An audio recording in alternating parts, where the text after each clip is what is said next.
అసలే రాజధాని లేని రాష్ట్రం. ఒక రాజధాని ప్రకటించుకున్నాం. ఈ ప్లేస్‌లో రాజధానిని కడతాం. మరో పక్కన అంత ఆర్థికంగా ఆంధ్రప్రదేశ్‌కి ఈ ఏదైతే మొదట్లో 2014లో విభజన టైంలో ఏదైతే హామీలిచ్చారో, దాంట్లో ఏ హామీ గూడా అమలు కాని పరిస్థితుల్లో, అంత పెద్ద రాజధాని నిర్మిస్తామని జెప్పి ముందుకు రావడం, దానికోసం సంవత్సరాలుగా దాన్ని కొనసాగిస్తూ రావడం అనేది అది అసలు అవుతుందా? కాదా? అన్న ఆలోచనలయితే చాలామంది ఉంటున్నారు కదా! ఆ అనుమానం వచ్చినప్పుడు మనం గబగబా చేసుకుంటూ వెళ్ళాలి. నేను అడిగేది అదే. ఇప్పుడు ఆ! మీరు అంత భారీ ఎత్తున ప్రణాళిక రచించారు. ఆ ప్రణాళిక ముందు ఇంప్లిమెంట్ చేయండి. హ్మ్. ఇది వదిలేసి మళ్ళీ మరి దానికి అమరావతిలో డబ్బులు గావాలి గదా సార్! డబ్బులు ఉన్నాయిగా ఇప్పుడు. వరల్డ్ బ్యాంక్ నుంచి ఉన్నాయి. 3, 4 ఫైనాన్షియల్ ఇన్‌స్టిట్యూషన్స్ నుంచి ఉన్నాయి. హ్మ్. మ మ డబ్బుల సమస్య లేదు. కేంద్ర ప్రభుత్వం సహాయం చేస్తోంది. హ్మ్.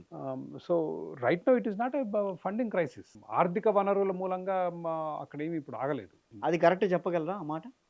ఆర్థిక ఇట్ వనరుల ఈస్ ఆల్రెడీ మూలంగా గూడా ఎక్కడ డాక్యుమెంటెడ్. ఇబ్బంది లేదని జెప్పి. ప్రస్తుతానికి they don't have any financial they have enough resources. హుహు. హ్మ్. ప్లస్ కేంద్ర ప్రభుత్వ సహాయం ఉంది. మరెందుకని ముందుకు కదలని పరిస్థితి ఎందుకని? కదులుతుంది. బ్రహ్మాండంగా కదులుతుంది రైట్ నౌ. బికాజ్ హ్మ్. వర్షాలు ఆగిన తర్వాత now it is moving forward. I think ఇక్కడి నుంచి మీరు మే, జూన్ కల్లా చాలా స్పీడ్‌గా అవుతాయి పనులు. హుహు. హ్మ్. వర్షాలు ఆగాయి కాబట్టి ఇప్పుడు బాగా స్పీడ్ అందుకున్నాయి. ఓకే. ఎవరినైనా చెప్తే మీరు అమరావతి మీరు కూడా ఎళ్లి చూడొచ్చు. హ్మ్. బాగా అవుతున్నాయి పనులు చురుగ్గా. నేను అభ్యంతరం చెప్పిందల్లా ఏంటంటే, జగన్మోహన్ రెడ్డి గారి అనుభవం 5 ఏళ్లలో హ్మ్.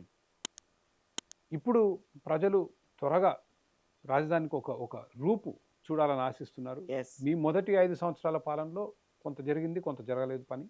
దీని మీద దృష్టి పెట్టి ముందుకు తీసుకెళ్లాల్సిన టైంలో మీరు మళ్ళా ఇంకొక 20 ఎకరాలని, హ్మ్. మళ్ళా ఇంకొక ఎయిర్‌పోర్ట్ అని, హ్మ్. ఎందుకో పారదర్శకంగా ప్రజలకు అర్థం కాకుండా యెస్. వెళ్ళటం అనేది ఎంతవరకు సబబు? అంత అంత అంతకు మించి మనం దాన్ని పెద్దగా అడిగేదేం లేదు.